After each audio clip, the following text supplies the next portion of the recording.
According to the New York Daily News, in August 2013, in the state of Louisiana, a 90-year-old woman was shot in the back of the head by someone who she probably least expected. The killer? An 8-year-old boy. When we hear reports like this, and we hear them all the time, we normally ask why. If you watch the news, you probably hear reports like these way more often than you want. However, what receives much less attention is what contributes to these factors, or to these acts. Though subject to much debate, one such contributor is violent video games. Violent video games undermine healthy values, thereby posing a great danger to society. So, the playing of these so-called games and their role in crime motivation, unfortunately, is sorely underrated. After doing research on the topic, it's clear to see that the effects these games have is nothing less than obvious. Consider the following. First, violent video games increase aggression. According to one article entitled "The Effects of Online Violent Video Games on Levels of Aggression," a study conducted in that article regarding this topic stated, and I quote, "Supporting previous research, this study found that playing a violent video game in comparison to a neutral video game significantly increased levels of aggression." To help highlight this point, I have a friend who goes to a therapeutic high school and who related to me that after considering this topic in her process group, the kids admitted to having felt angrier and more aggressive after playing such games. Understanding that aggression is produced by playing these games is not hard to understand, because we can relate it to other things. For example, how we feel after we watch a so-called feel-good movie, or after listening to an upbeat song on the radio. How do we normally feel? Positive, right? So it's logical to conclude then that these games, when they're played, can have a negative effect.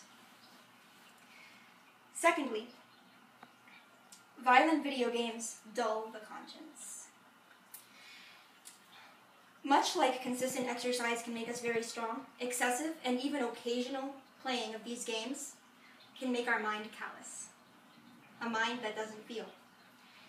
The problem lies in that when we stop feeling, we stop thinking about how our actions will affect us and how they'll affect others, whether for good or for bad.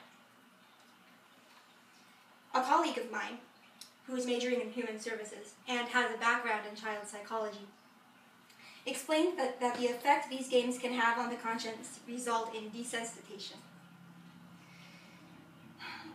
One such game, which highlights what we become desensitized to, is Grand Theft Auto, which happens to be the very game that the 8-year-old was playing before he shot the woman. This game is described by GameStop's website as including blood, intense violence, partial nudity, strong language, strong sexual content, and the use of drugs and alcohol, and is rated mature for those 17 and older. Sounds wholesome, right? Thirdly, violent games obscure the line between reality and the virtual world. My colleague continued that because of the effect that these games have, kids become blinded to the consequences of their actions. In a game, we are led to believe the untrue. We don't have any sense of consequences. Someone gets shot, they come back. Someone's fatally wounded, they recover in another world or some other realm or something. But in reality, we all have a price to pay for our actions. People who get shot die. People who are fatally wounded die. They don't come back. No game restarts in the real world like that. So, what does this all suggest?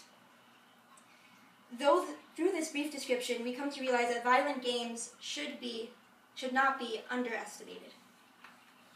Why? Because they incite aggression. They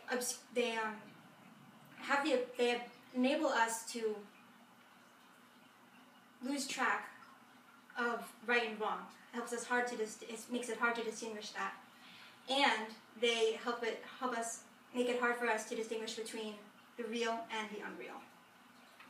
So what should be, and also, let us not be duped into thinking that these games are harmless fun, but rather that they undermine and threaten every praiseworthy value. So what should be our motivation? Well, take violent video games for what they are, and not for what other people say they are, as a popular and harmless pastime. Violent video games are not a win-lose scenario.